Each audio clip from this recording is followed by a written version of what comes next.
Now there's talks, though, today, Peter King. I know. We've already talked about us potentially trading up to 9, that but 9 he brought spot, up a new yeah. name. He said it could be for Jalen Carter. Now, we've talked about Jalen. We said if he would have fallen towards a 17, it's a no-brainer. We love it. Would you move up to 9 for him? The talent I'm just is gonna there. We I'm know just the gonna talent's trust there. the organization. What would you do, though? What would I do with him? You moving up to 9 to I get just him? don't really think we need defensive tackle that bad. Okay. If we did it, though, again, I don't think it kills us. You can still have a good draft Yeah. by losing that 49th pick. Now, I don't know what the Bears want. I've also seen some reports that they want our 32nd. They want that Claypool pick back. Because they having buyer's remorse, man. I'm not giving up that Claypool pick. No way. They said, "No, man, we already got y'all. It's a wrap." There's no way. But I think I saw if we trade that Claypool, we get like a Bears third back. Is it worth moving up? Dude, I'm good. I want that Claypool pick, man. Okay. No way. Okay. That 32nd pick, you get another first rounder. I'm good on that. Okay. You sure? Like, you still thinking about it, man? So we'd have 2/3. But the 9th overall, I mean, we know we talked about the potential with Jalen Carter. But it also, I think, depends on how you look at Jalen.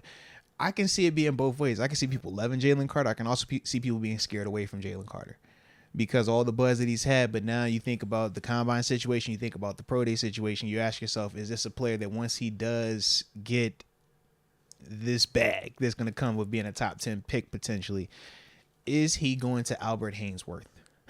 No, seriously.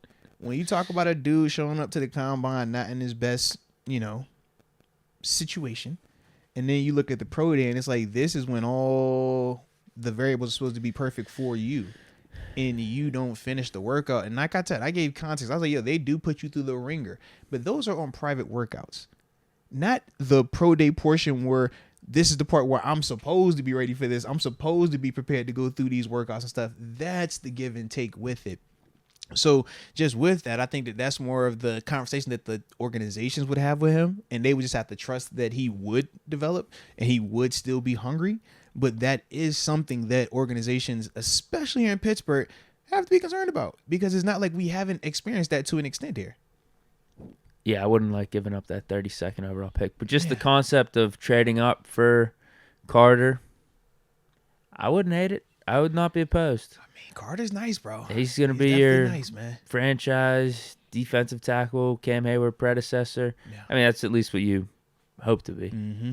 Not every pick's perfect. Like when we drafted Jarvis Jones, we thought, okay, yeah, he's going to be the next James Harrison and told Lamar y'all, Woodley for us. Hey, man, I told y'all, Jarvis was sometimes the one it doesn't for me, play man. out that way, but yeah, Jalen Carter was considered at the end of the college football season the number 1 draft prospect. Yeah, and outside of the situation where the reports came out that he was, a part of the situation where that Georgia football player and the young lady ended up losing their life racing, before that information came out, he was the consensus number 1 pick. That just dropped right at the combine, and it changed how people viewed it, because it was like, whoa, what is this? How serious is it?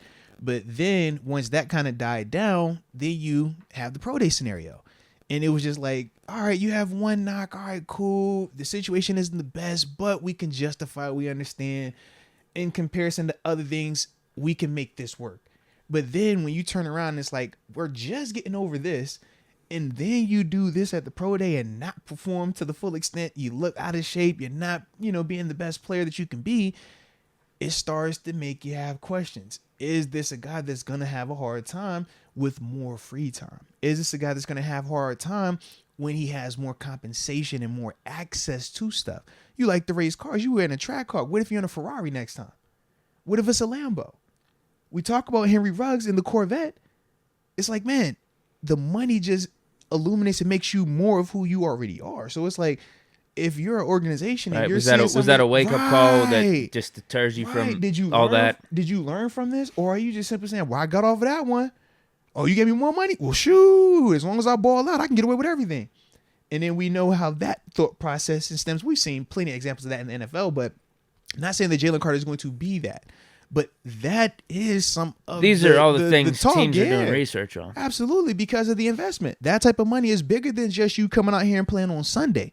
I need to know, are you going to kill somebody, man? Are you going to do something to get yourself arrested? Are you going to do something hurt this brand, to hurt the Shield. And with Jalen, he's just, had a little bit of rocky time, but he is young. And that's the other dynamic. So you have to also account for maturity. These dudes are young, having a ton of success on big platforms. You give them grace, but you still have to hold them accountable on certain elements. And that's the fine line that these organizations are towing. So for us, when we talk about moving up to 9 to potentially get a Jalen Carter, I'm kind of with you. I don't know if I really would want to do that versus having that additional 30-second pick. Not the 32nd. If we were giving up, if we were giving up 49, I think we're cool. At 49, I don't mind it. 32, I'm like, I kind of like having 17 and 32. Those are legit 2 first-round picks, legitimately. So, yeah. Yeah, I don't even know if I'd be good with giving up 32 if it was for like Gonzalez and Skoronski. I think it's just more that theory. I don't know if I want to do. It's the concept of moving up versus having 2 legitimate first rounders. Is a top 10 talent worth more than 2 first rounders?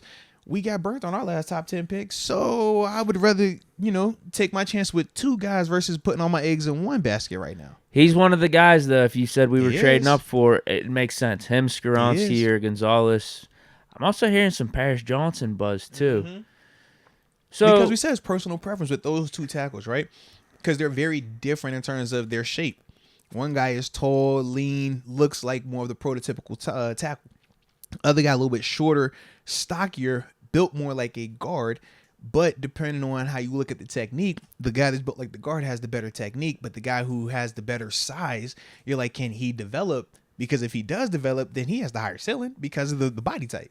So it just depends on what you're willing to do in terms of that risk right there. Right. The difference between Carter versus the other 3, though, defensive tackle right now is not even in the top 5 of needs, I'd say. Yeah. It's just not. But depending on how you look at Cam, though. Yeah, is Cam 1 year left? Or is it 2 years left? No, here's what I'm thinking, though. Like, we got corner, left tackle, slot receiver, edge rusher, and then I'd say linebacker, all before defensive tackle. Right now, I get what you're saying. If, hey, we're building for the future, this guy's going to be Cam Hayward's predecessor. I get that. But right now, I don't know if it's in the top 5. But I think it's a cop-out answer. I'm gonna trust Omar Conner anyway. Like if you're trading up to get Carter and it's still not one of your top 5 needs, you must think really, really highly of this guy. Yeah. And it's going to be worth it in the long run. Yeah. It'll be worth it in the short term, too, because he'll play still. Well, Trust me, he'll play. If Jalen Carter is committed, he has a chance to be our best defensive lineman. He has a chance to be better than DeMarvin Leal. He has a chance to be better than Larry Ogunjobi. He has a chance to be better than Cam Hayward because of how athletic he is with that size. That's the unique part. That was what made Tuitt so unique. Tuitt, it just couldn't develop to the consistency part of a Cam Hayward. But if it could, that's freaky. Jalen Carter puts you more in mind of athletic, bigger Tuitt. Like, those are the type of dudes that are game changers. The J.J. Watts, the Aaron Donalds, it's just like, the Jeffrey Simmons. I'm trying to think, who was the other cat that just got paid?